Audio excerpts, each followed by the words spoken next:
এটা হচ্ছে চপস্টিক। এটা যখন আমি গ্যাংটকে গেছিলাম না, তখন ওখান থেকে নিয়ে এসেছিলাম, দোকানে নিয়ে এসেছিলাম। তো আমি আজকে পাস্তা বানিয়েছি, তো পাস্তা ভাবছি যে আজকে চপস্টিক দিয়ে খাবো, মানে একটা শখ হয়েছে আর কি।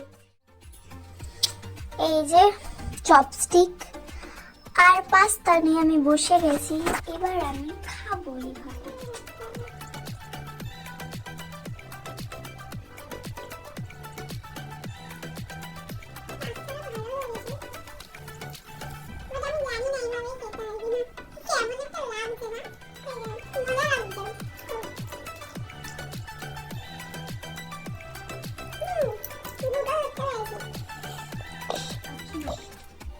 চামচ দিয়ে খাই বাবা।